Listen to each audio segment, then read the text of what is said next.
Nuparaya Krishna Prestaya Bhutale Srimati Bhakti Vedanta Swaminiti Namani Namaste Sarvati Rivam Gaur Vani Pacharni Nivashisa Sanyavari Vashatiri Satharni Hey Krishna Karuna Sindhu Dinabandhu Jagapate Gopesha Gopika Kanta Radha Kanta Namastate Tapta Kanchana Gorangi Radhe Vrindavaneshwari Vrishabhana Sutidevi Pramami Hari Priye Sri Radhika Prana Samam Kanyasim Krishaka Krishikchita Saukya Sostavam Lilamritin Chathang Madhurim Ananga Purvam Pramami Manjarim Jai Sri Krishna Caitanya Prabhu Nityananda Sri Advaita Gadadhar Shivasari Govind Bhaktivinda Hare Krishna Krishna Krishna Hare Hare Hare Ram Ram Ram Hare Hare.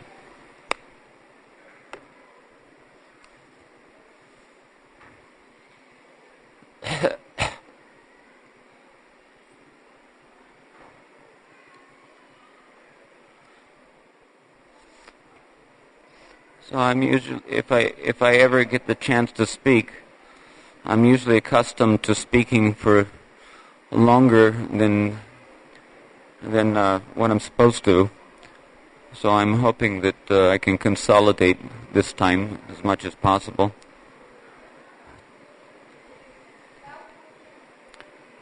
I thought that since today is a most or practically the most worshipable day for the Gaudiya Vaishnavas. And since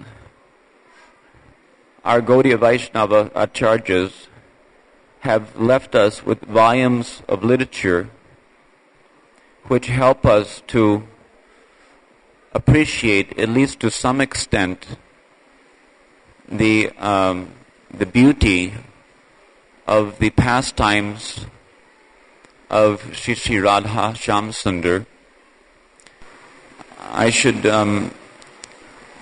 let's say, in order to help us to appreciate the importance of Radhastami, there is some necessity to appreciate the personality of Srimati Radharani. And I think that the best way to appreciate that the beauty of Srimati Radharani's personality, first of all, we can hear something from the mouth of Srimati Radharani about herself, about her love for Krishna, and about the love of the Braja Gopis for Krishna. And then I'm going to go out on a limb a little bit, and even at the risk of incurring the wrath of my superiors, I'm going to read some selected portions of Krishnadasa Kaviraj Goswami's Govinda-lilamrita. Although it is a very highly esoteric and secret subject matter, but still I've selected some portions which will help us to more appreciate, at least to some extent, the beauty of Srimati Radharani's dealings with her beloved Shyam Sundar in the forest of Braja.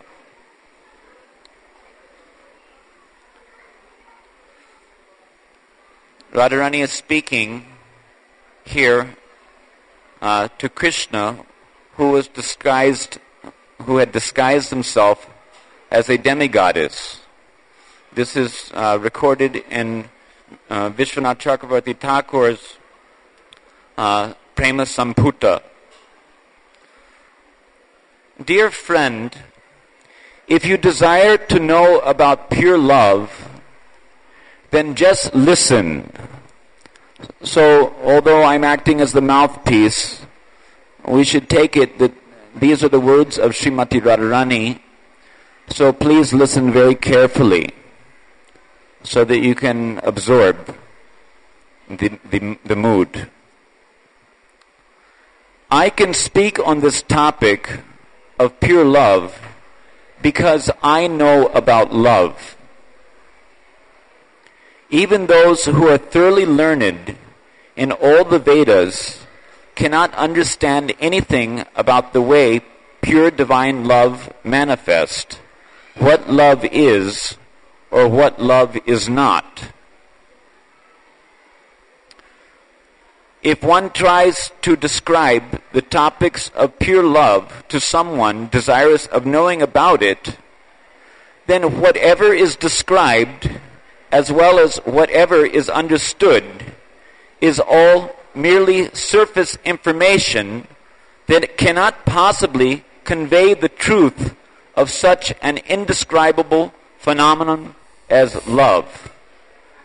Purest love is such that upon being investigated, it immediately disappears, and even upon not being analyzed, it also disappears. When one's mind is endowed with affection that is purified of all other motives, being devoid of all forms of discrimination and non-discrimination alike, it then ascends the lion throne of its own natural position and shines brightly there. From this platform, one performs actions only to give pleasure to one's beloved, and whatever happiness one feels by performing such actions is indicative of the presence of pure love. Just as the lion conquers his prey and nourishes himself thereby, similarly, this extremely powerful love nourishes itself by instantly consuming the limitless difficulties of all worldly things. That includes all problems caused by living in the present world or the next, plus all disturbances caused by family members, enemies, one's own body, all things related to the body, and also all the difficulties caused by one's beloved. Even if these problems seem as insurmountable as Mount Meru. The silky-haired lion is very proud, totally fearless, and full of confidence. When he goes to sleep, does he feel apprehensive if a dog comes nearby? Just as the lion could easily conquer the dog for his own self-interest, similarly, all the above-mentioned difficulties are effortlessly dispelled by pure love. It is also likened to the way darkness is dispelled by the bright illumination of a lamp. Due to its quality of wantonness and debauchery, this type of divine love makes my dear most beloved Krishna fresh and new from moment to moment. Tasting and relishing it creates a state of extreme intoxication. It pleases all living beings throughout the three worlds with radiant beams of nectar, just like the moon during our union. But it also burns just like the sun at the time of universal devastation during our separation. In other words, all beings become pleased like the inundation of nectar when Radha and Krishna are united, and they become devastated at the time of Radha and Krishna's separation. O Sakhi, without Gopendra Nandana, where is such love? Is it found anywhere else in the three worlds? Or anywhere above the three worlds? Or perhaps in the lower planetary systems? This standard of pure love is found nowhere but here in these pasture lands of Braja. And it is relished by only a few dear-eyed gopis in different ways according to the intensity of their feelings. When this pure love is exhibited externally, this is a very important shloka.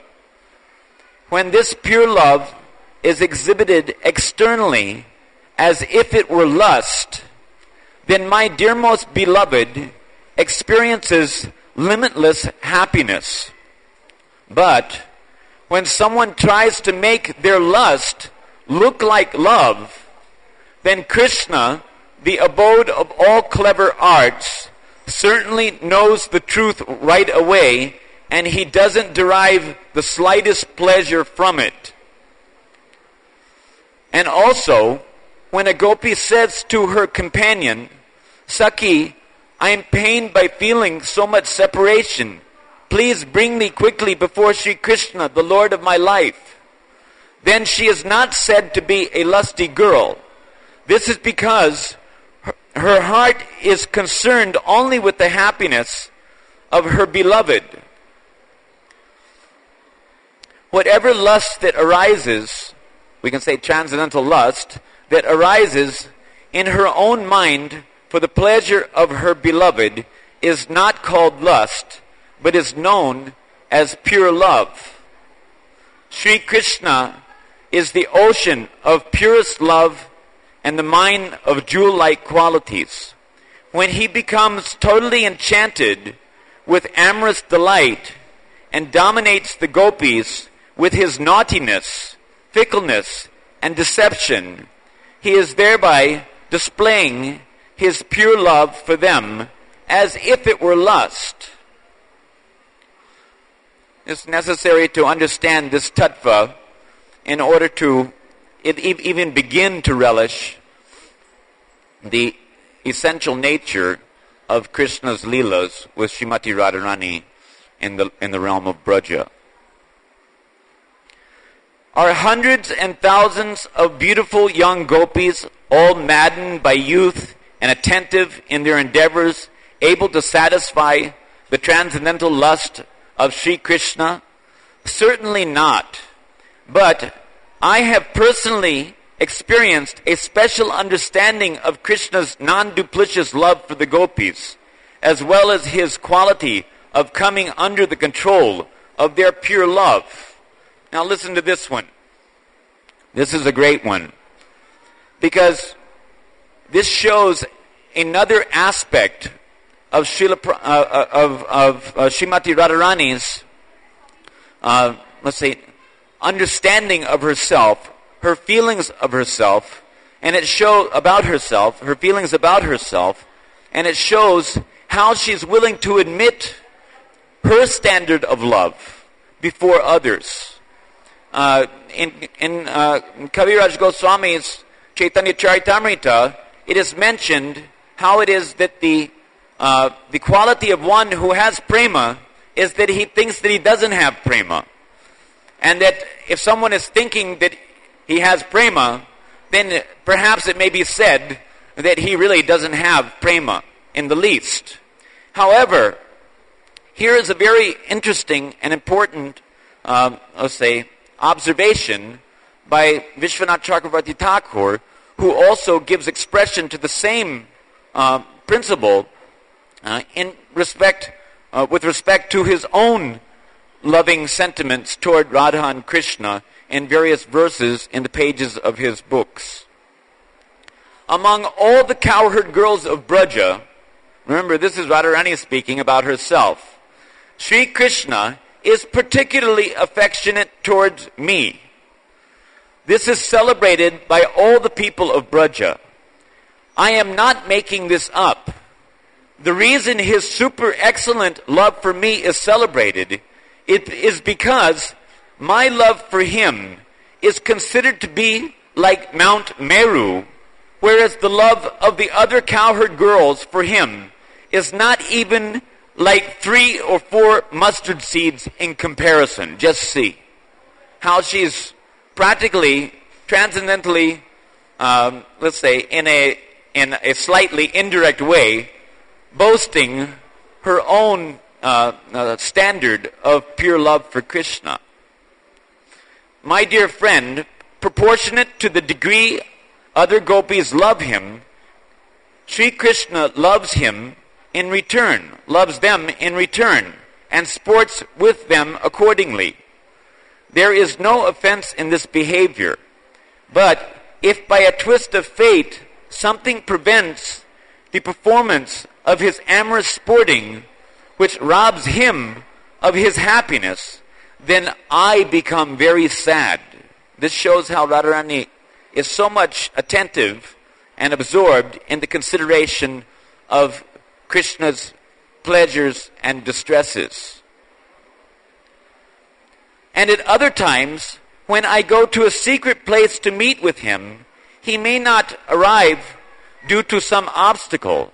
His heart is resolutely dedicated to me alone, but he falls victim to the entreaties of another girl and makes love with her. In this situation, however, he does not feel any happiness at all. Instead, he remains disturbed with anxiety, being burned by the miserable sufferings that I feel all night long. Note that her miserable sufferings are on account of understanding, although he's feeling anxiety on account of her feeling miserable sufferings all night long. Her miserable sufferings are on account of her knowledge of his inability to experience the highest summit of Mahabhav in his relationship with her. That misery he feels over my suffering while he is sporting with the other girl results in still more suffering in my mind, since I respond to his every emotion. At that time, I say to myself, I have arranged this nice dress, ornaments, and sporting paraphernalia just for his pleasure, and now they are all useless if he doesn't see them. Thus I break down and cry sorrowfully. Certainly you were watching and saw all this. She's speaking to the disguised Krishna. When he finally arrives before me in the morning in a very humble mood, pleading for forgiveness, then I chastise him in great anger, saying, "Just leave from here. Go and enjoy with that girl again." This chastisement is also for his pleasure, for it is done only out of pure loving affection for him. In this way, you can know something about the quality of love that is exhibited here in Brajabhumi.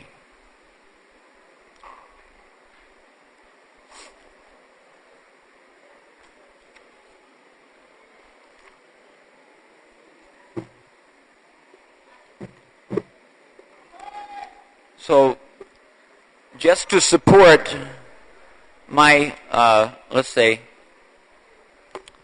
you can say, audacity to read something from Sri Govinda-lilamrita in an assembly like this,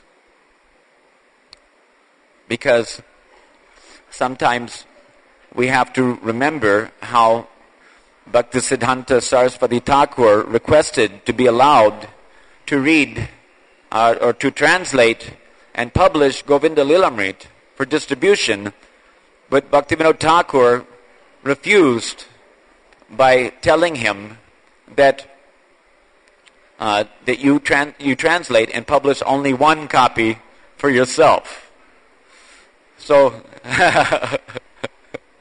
so anyway, nevertheless, somehow or other, by the mercy of the divine arrangement of the Supreme, our beloved godbrother Kushakrata, although it was not published, and although I run the risk of incurring his wrath, I will nevertheless, because I've gone through every English translation available, and I have to say that actually only Kushakrata's translation is imbued with rasa. All the others are dry and quite, let's say, stiff in their presentation. But Kushakrata's translation is beautiful, full of bhav, and very flowing and sweet, although I may not be able to do justice to it because of my inability to read very nicely. But so anyway, to substantiate or to, let's say, justify my audacity in reading this, I'm going to now quote from Dhyan Chandra's Padati a verse which may help you to understand. Iti te sarvam akyatam naitikam charitam hare papinopi vimuchante smaranad yasya narada. So, this is Vrindadevi. No, excuse me. It's Sadashiva telling to Narada Muni, who has just heard the Astakaliya Lila from Vrindadevi and has come back to his guru, Sadashiva. Sadashiva tells, O Narada, excuse me.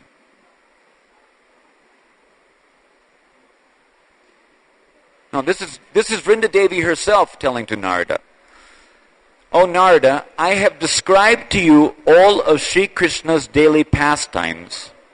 By remembering these lilas, even sinners will be liberated. By remembering these lilas, even sinners will be liberated. So I think that I should not think that our assembly of Vaishnavas here come in the category of sinners. So if even sinners will be liberated by hearing the Astakaliya Lilas or remembering the Astakaliya Lilas of Vrindavana and Krishna and Radharani, then it may also do us well to time take the opportunity to peek into that realm of ambrosial bliss. So, Krishna has finished the morning pastimes, his breakfast pastimes with the cowherd boys, and he is, set out for the forest along with the cowherd boys and the cows, and all the Brajbasis are following behind, and Krishna manages to convince them to return and goes with his cowherd boyfriends into the pasture grounds. But because he's always thinking of a certain young girl, and that's the image of that certain young girl is tormenting his heart again and again, in his feelings of separation, he begins to see everything in the Vrindavan forest as resembling her bodily features. And then Madhumangala, comes understanding Krishna's condition.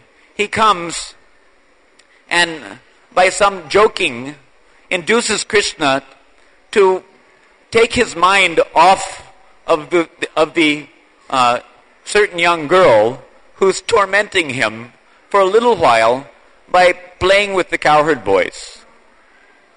So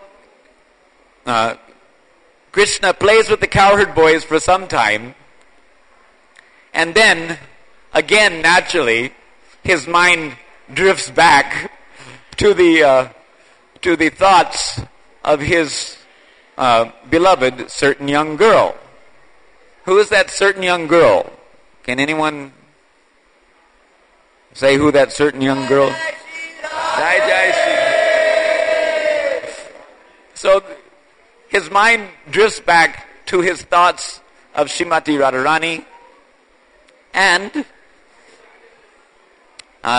on some pretext he leaves the company of the cowherd boys and goes to Radhakund, where he has arranged previously by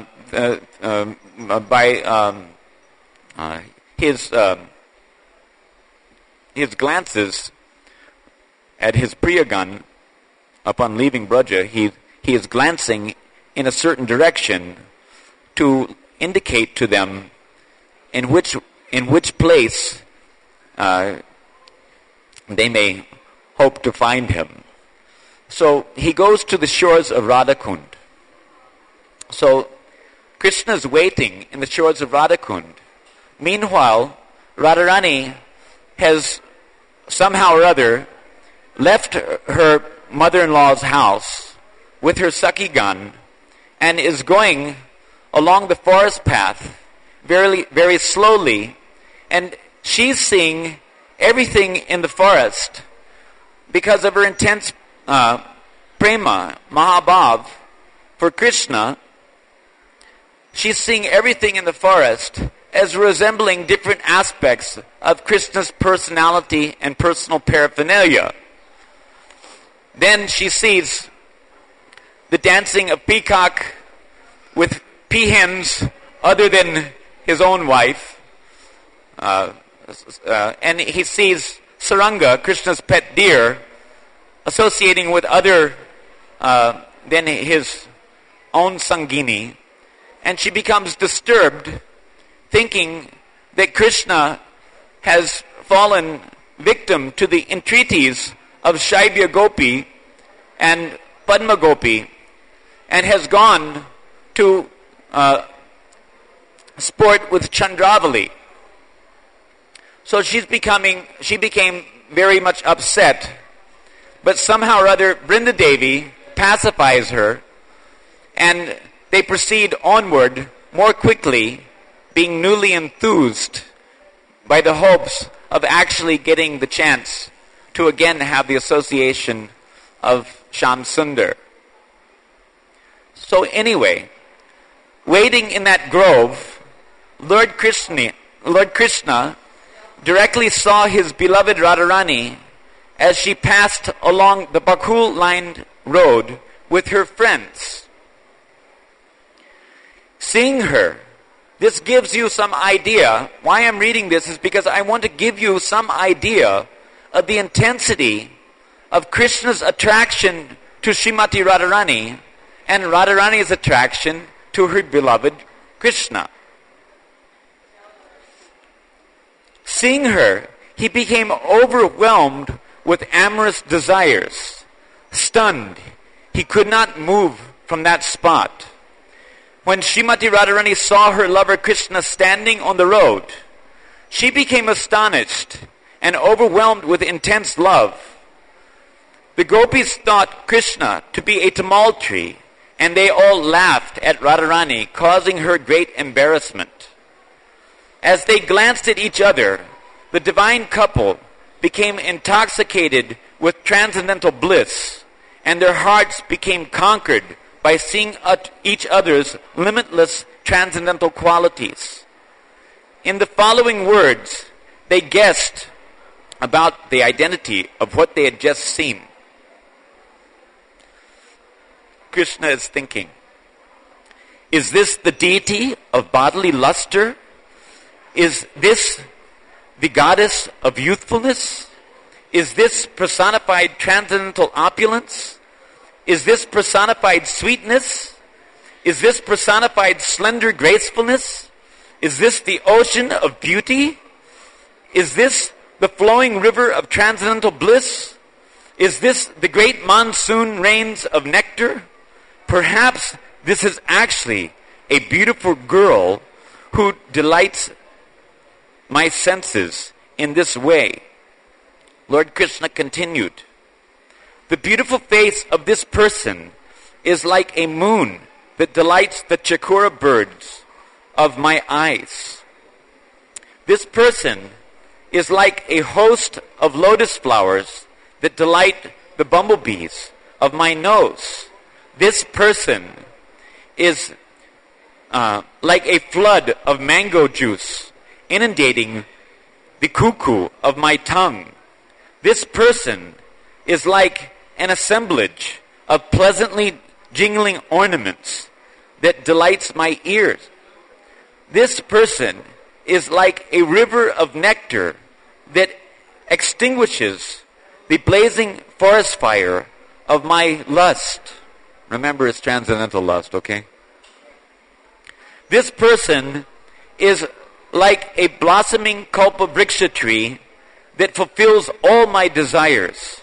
I think this person must be my beloved Srimati Radharani. Srimati Radharani then said, is this a dark tumult tree? Is this a fresh rain cloud? Is this a sapphire mountain peak? Is this a mountain range of black cosmetic? Is this a swarm of intoxicated bumblebees? Is this the dark current of the Yamuna River? Is this a cluster of blue lotus flowers? Is this the sidelong glance of the deer-eyed gopis? Is this the handsome demigod Cupid? Is this the pious monarch of all sweetness? Is this the expanded ocean of nectar? Is this a blossoming amara tree? I think this is my lover, Lord Krishna. How is it that I have become so fortunate as to meet him in this place? Srimati Radharani said, O friend Vishaka, I am bewildered. I do not know whether this is my lover Krishna or a blue lotus flower standing before the two bumblebees of my eyes. Please tell me the truth. What is this beautiful object standing before me? After speaking these words, Srimati Radharani's bodily hairs stood up in ecstasy, because she'd been so many times tricked in the past into thinking that a tumultree was Krishna and embracing the tumultree and becoming totally embarrassed before her gopi friends when she realized that it wasn't Krishna. And in Krishna Bhavanamrita, conversely, it is seen that she's thinking that Krishna is a tumultree, and she's thinking that, well, anyway, let me embrace this tumultree, because after all, we don't have the association of Krishna, so I have to satisfy my, remember, transcendental lust somehow or other. So, and then, as she begins to embrace the tumultree, she suddenly realizes, when Krishna, the tumultree, starts to embrace her in return, reciprocating her embrace, she suddenly realizes that it's actually Krishna, and becomes again totally embarrassed before all of her girlfriends. So Radharani is asking to Vishaka that, tell me in truth, what is this? Who is this? After speaking these words, Radharani's hair stood up in ecstasy. Her voice became choked up, and her eyes moved restlessly about as the gopis smiled and laughed. Vishaka answered her question in the following words: standing before you is the dark tilak marking that will be drawn in musk on your forehead. Standing before you is the musk dot that will be placed on your chin. Standing before you is the black mascara that will adorn your eyes.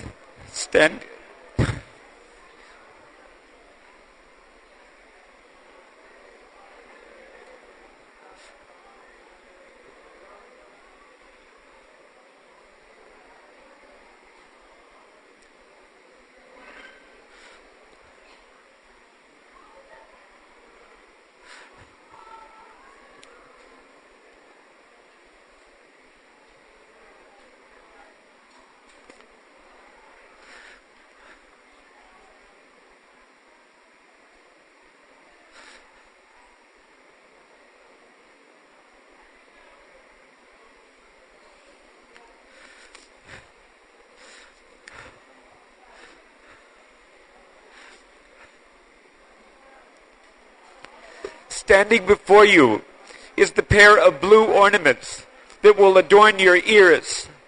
Standing before you is the garland of blue lotus flowers that will rest upon your neck. My dear friend with a beautiful face, standing before you is your lover Krishna. Standing before you is your supreme good fortune. By seeing each other, the divine couple became overwhelmed with ecstatic love, and their hearts, minds, and bodies became agitated with intense bliss. For a moment, they stood stunned, unable to move or act. Hare Krishna, Krishna Krishna, Hare Hare. Hare Rama, Hare Rama, Rama Rama, Hare Hare. There's more. There's a lot more. Please excuse me. Please forgive me.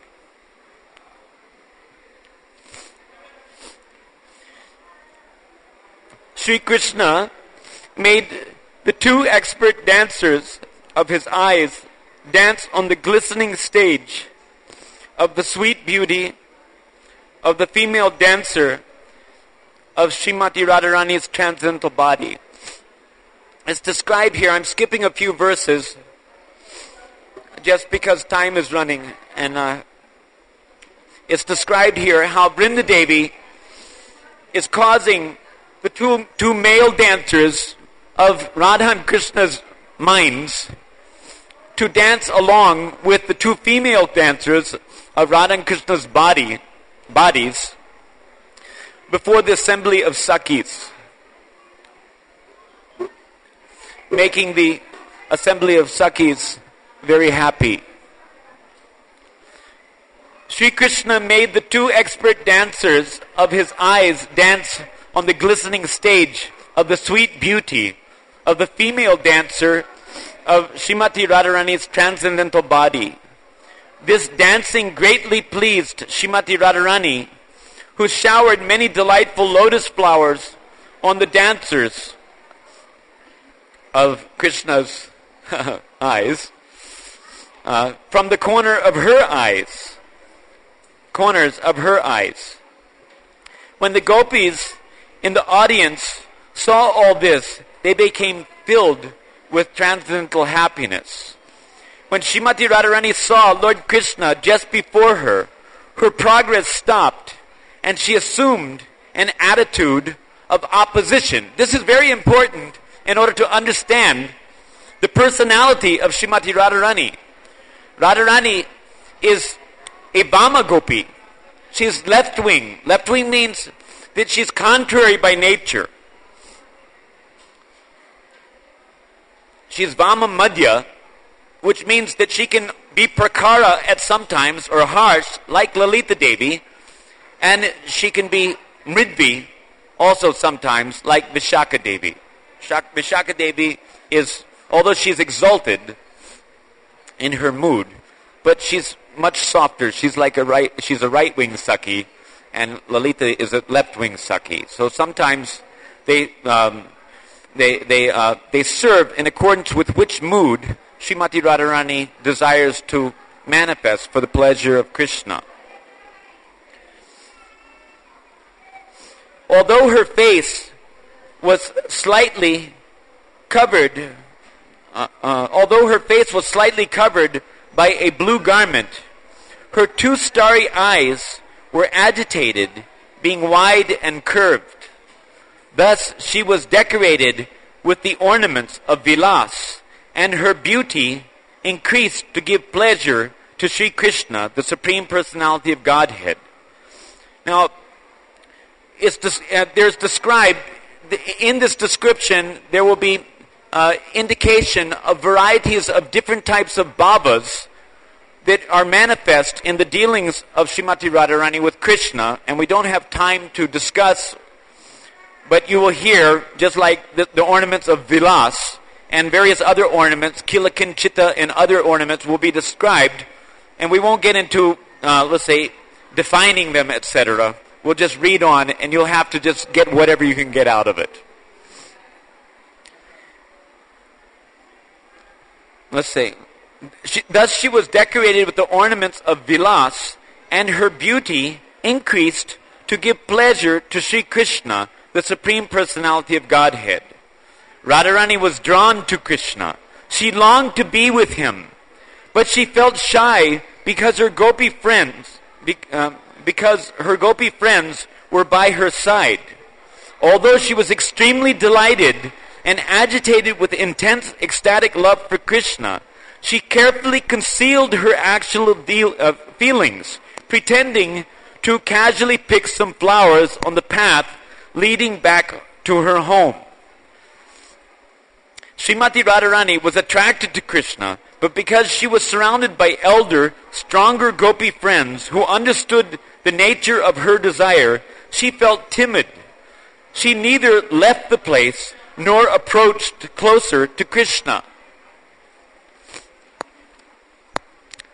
When Srimati Radharani was decorated with the ornament of Lalit, the Lalit Alankar, just to increase Krishna's love, an attractive curve was manifest by her neck, knees, and waist. This was brought about by her timidity and apparent desire to avoid Krishna. Radharani's nature of love is characterized by her inwardly saying yes, yes, yes, and her outwardly saying no, no, no to Krishna. So you will see this practically in the let's say small section sample of the pastimes that will now commence. The male dancer, wait a minute, where are we? The flickering movement of her eyebrows could conquer the powerful bow of Cupid to increase the joy of her beloved's love. The male dancer of Lord Hari's mind became very pleased to see the beautiful transcendental qualities of the female dancer of Srimati Radharani's body. When he approached to embrace her, the female dancer of Lord Hari's transcendental body followed close behind. The mind was the male dancer approaching to embrace, and the female dancer of Krishna's body followed close behind. Sri Krishna said to Srimati Radharani, "My beloved, in your haste to meet me at this rendezvous, you have placed your garments and ornaments in all the wrong places. This shows how restless and agitated your mind is with a desire to meet me. Come here, I shall fix your ornaments and garments, putting them in the right places." Although Srimati Radharani yearned to be touched by her lover, Sri Krishna, she restlessly moved her eyes and silently shrank from his joking advances. In this way, she delighted Lord Krishna by decorating her beautiful form with the ornament known as Vibharam Alankar. Displaying shyness, fear, crookedness, and clever deceptiveness, Srimati Radharani picked some flowers and then began to move away. Amorous Lord Hari stood in front of her to check her departure. Although Radharani was inwardly delighted by this, she pretended to be very angry. Agitated by tears, Srimati Radharani's eyes were tinged with red, just like the eastern horizon at sunrise. Her lips began to move with jubilation and amorous desire. Her eyebrows curved, and her lotus-like face smiled mildly. Just when we're reading this, although I'm not going to read the most intimate part, so don't worry. That's for you in the privacy of your bhajan. But I just want that we should understand that our Radha Shyam Sundar, which Srila Prabhupada has mercifully brought to us by installing the deity of Radha Shyam Sundar in the temple, these deities are not just deities. These deities are personalities. And so, as we hear this description, we should try to appreciate that this is the description of the activities of these two personalities, our very Shri Shri Radha Shyam Sundar, and try to enter into an understanding of the beauty of Radha and Shyam Sundar's loving relationships with them, between themselves and with all of their devotees. You're invited to have a loving relationship with Srimati Radharani and her beloved Shyam Sundar. And the easiest way is to become at least gradually educated about the beauty of their personalities. Seeing Radharani's face exhibit such emotions, Lord Sri Krishna felt 1,000,000 times happier than when embraced by her.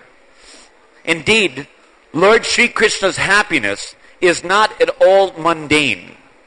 Some people think that the union of Radha and Krishna is the summit, but actually the experiences that Radha and Krishna have in the course of their various other types of sambhog lilas, because those other types of sambhog lilas are, you can say, fraught with vipralamba, which keeps them at a distance, and thereby intensifies the happiness that they experience in their anticipation of meeting. Alarmed, Srimati Radharani raised her creeper-like arm as if to pick a flower from a blossoming branch of a nearby punaga tree. What is it, 10 o'clock already? So what should I do? Dina Bandhu? It's hard, should I just keep going, or because the Abhishek is supposed to start at 10:15. I didn't know what time it was.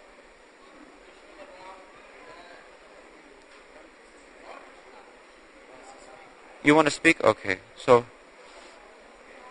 all right. I didn't get to the part that I really wanted to get to, unfortunately, but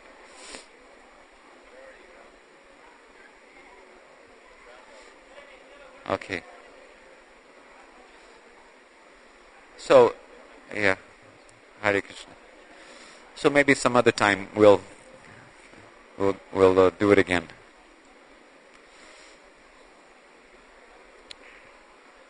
What happened? Anyway, just let me finish the sentence or something, So, damn clock.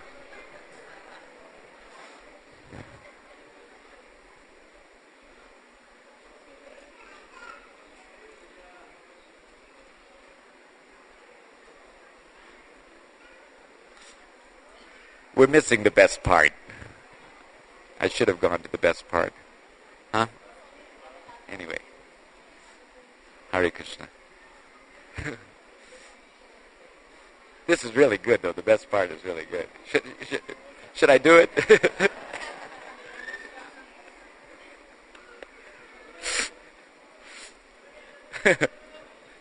You gave the Hindi class anyway. You got to speak something.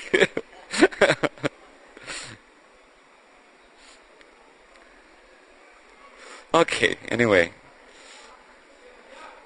Where are we?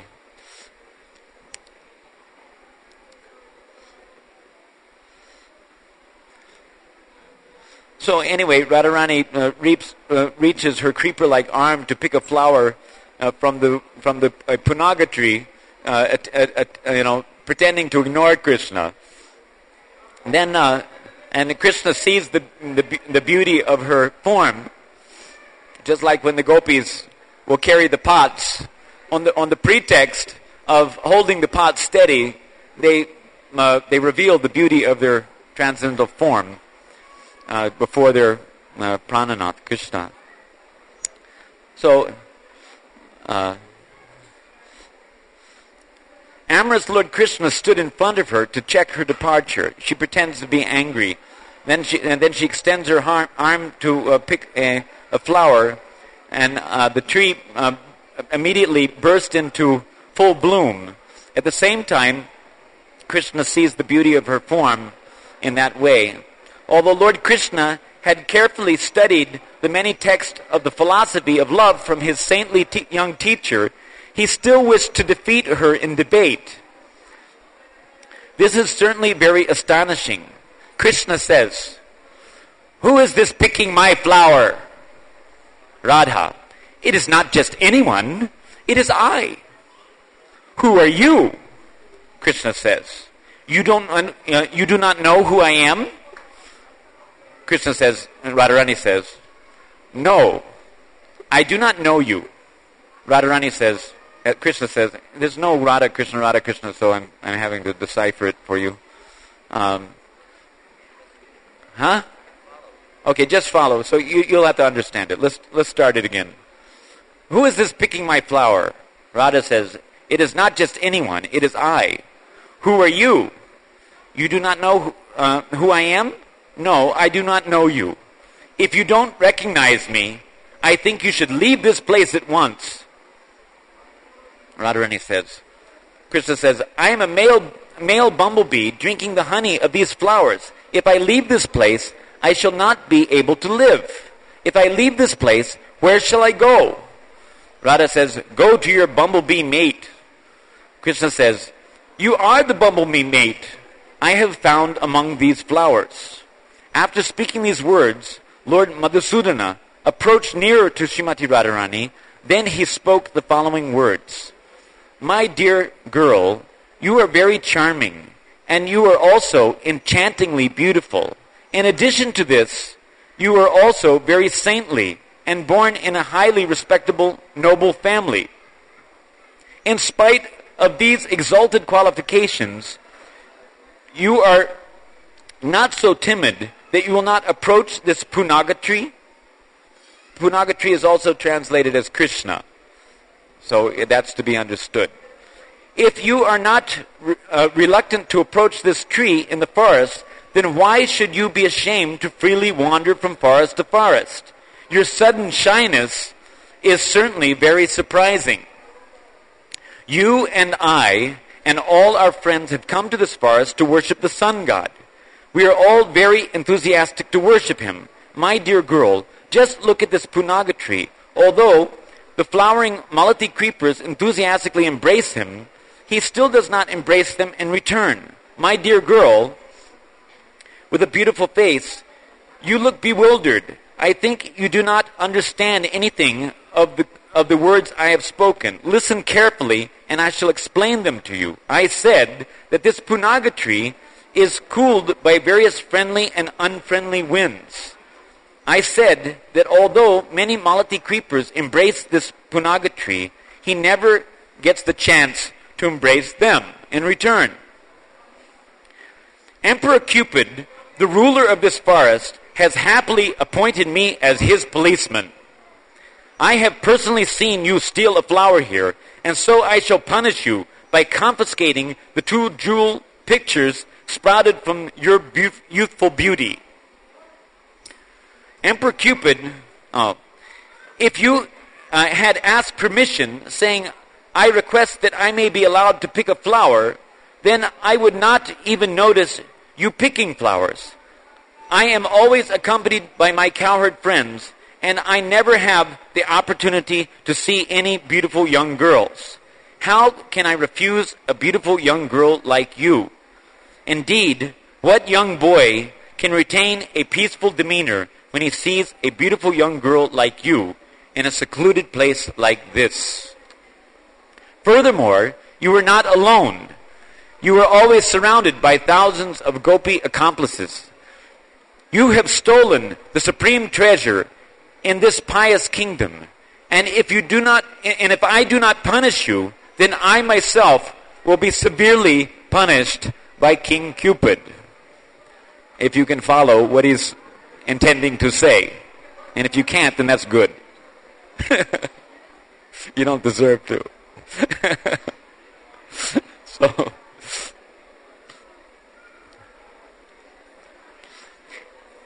at that time, Srimati Radharani replied in the following words: "We regularly pick flowers from this forest, but yet we have never seen never before seen you posted here as a policeman. As for this Emperor Cupid, we have never heard of him, even in dream. So why do you uselessly chatter these lies? Give up these tall tales about Cupid and tell us the truth. Lord Krishna replied in the following words. Intently devoted to herding the Sarabi cows and blindly confident that everything was already protected by my great prowess, I neglected my guard duties. Because of my neglect, you were able to steal some of this forest wealth without being detected. King Cupid has already punished me for tolerating your crimes, but now, hiding myself, I have captured you. For your own good, I shall now hand you over to him, and that King Cupid, of whom you have never heard, you will see with your own eyes. Radharani said, Be kind. Excuse my crime. Do not punish me. I did not know there was a policeman guarding these forests. Lord Krishna said, How is your release possible? I have no power to release you from the hand of justice.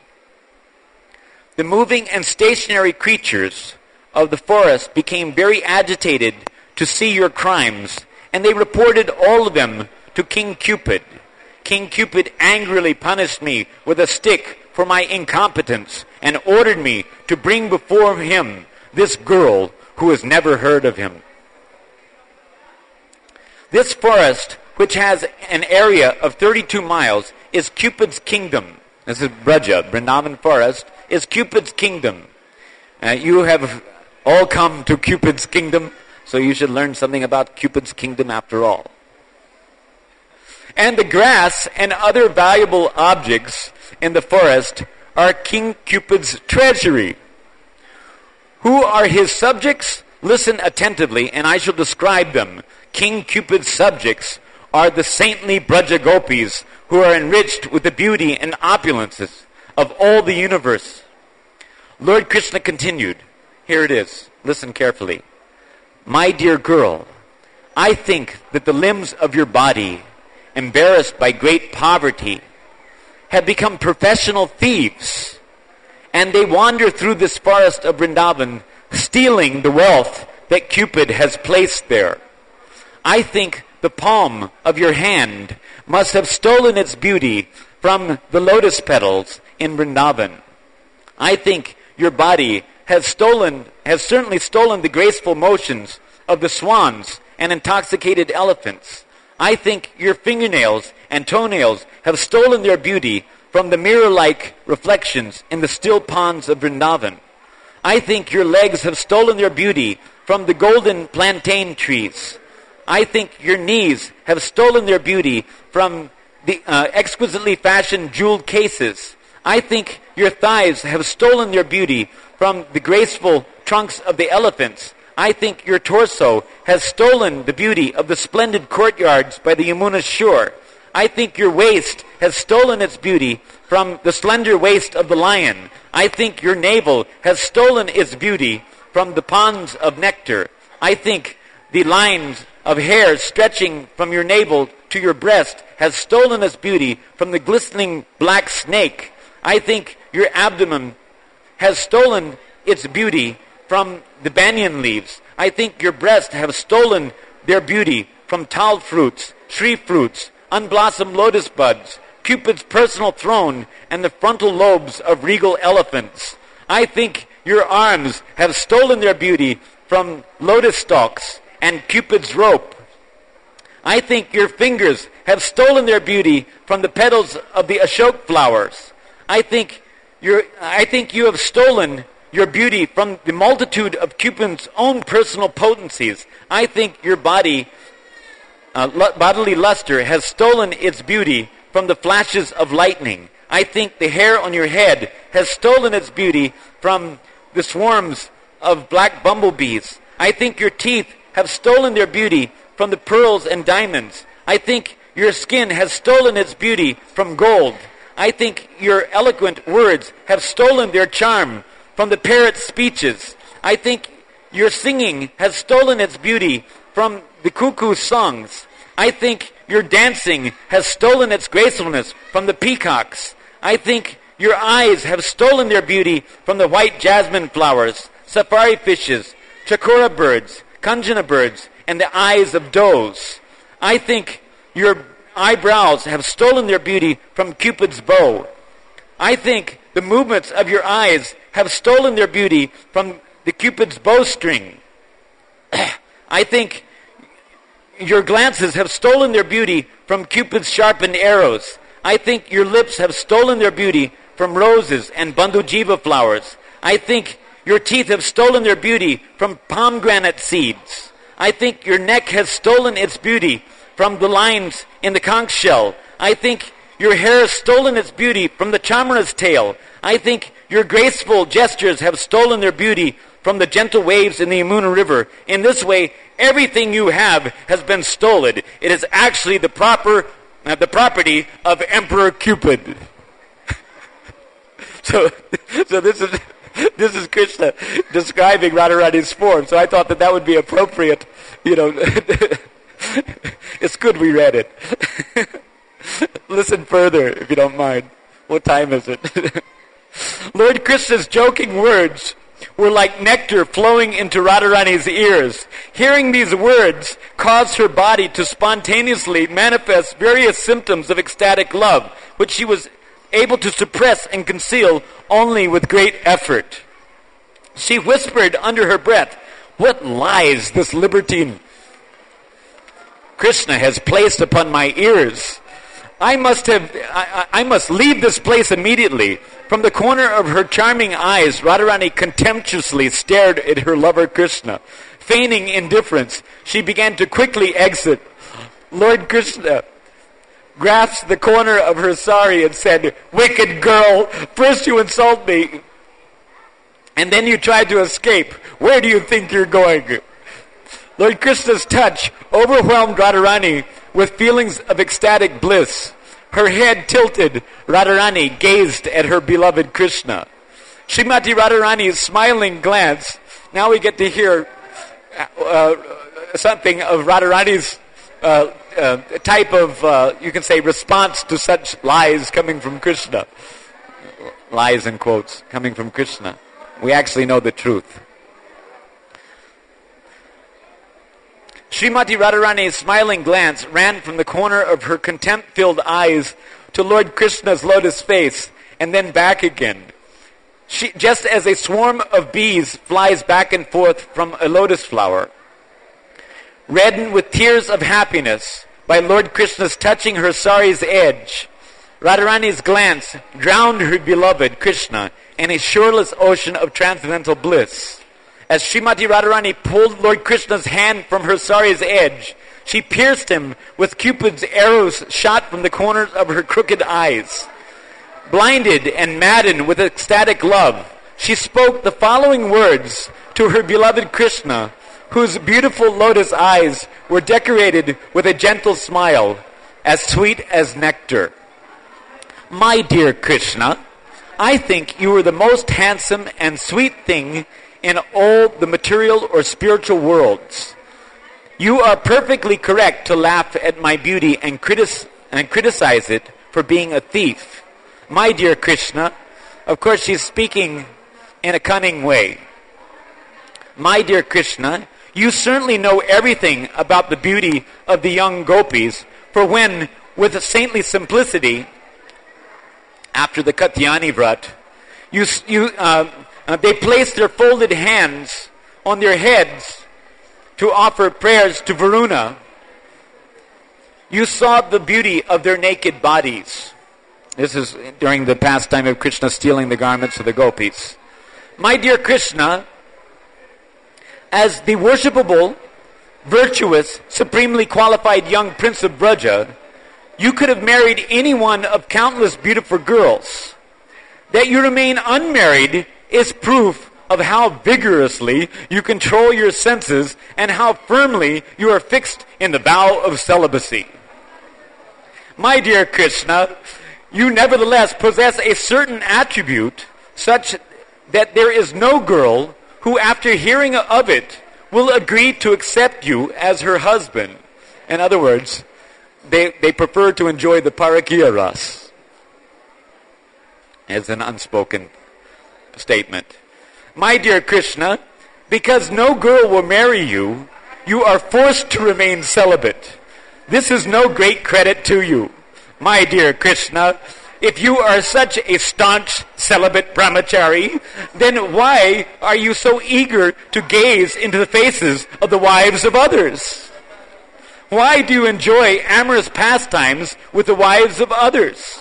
My dear Krishna, I think that you falsely pose as a celibate brahmachari just to trick others.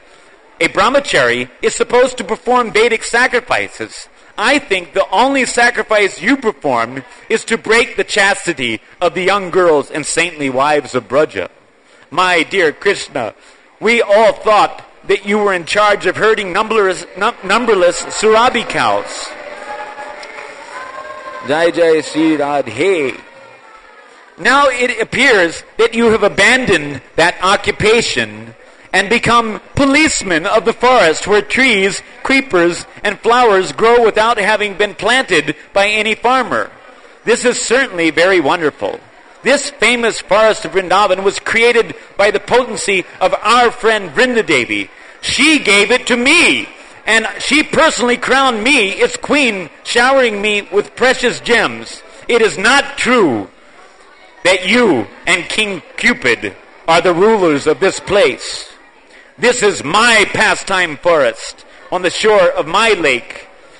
This is my grove named Kama Sarma Prad, where my throne is placed. No males are allowed to enter this place, which bears the name Kantavarta Shudaduk, the nectar news of my lover.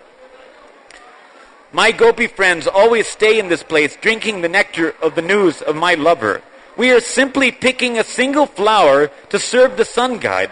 Why are you so shameless and selfish that you wish to stop us? My dear celibate brahmachari, you have no business in this flower garden where young girls play. Leave this place. Return to your cowherd friends and protect the Sarabi cows as they eat the fresh grasses of Braja. As Radharani spoke, the Kachura bird of Lord Hari eagerly drank the flood of nectarine joking words flowing from Srimati Radharani's cooling, beautifully smiling moon-like face. As the Chakora bird Hari drank, the Chakora birds of the gopis' eyes showed signs of dissatisfaction. Anyway, then Radharani proceeds onward, and it becomes too intimate, probably for at least some of us in this assembly. So at that point, I would like to beg Dinabandhu's forgiveness and the forgiveness of any of my superiors who might object to my audacity in reading such things. But because it's Radharani's appearance day and she's especially compassionate, that is why Chaitanya Mahaprabhu is so compassionate. Because actually Mahaprabhu wanted to distribute this Ujjvala Braja Ras, Madhurya Ras, especially, to the conditioned souls. So it would do us well to become at least somewhat acquainted and in the course of our progress in spiritual life. Jai Jai Sri Radhe Sham. Huh? 2 words. Dinabandhu wants to speak 2 words.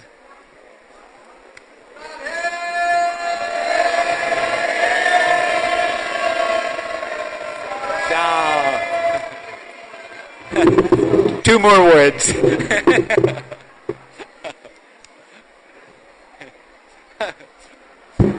Mukunda Dad is saying, what about the Abhishek? What about the Abhishek?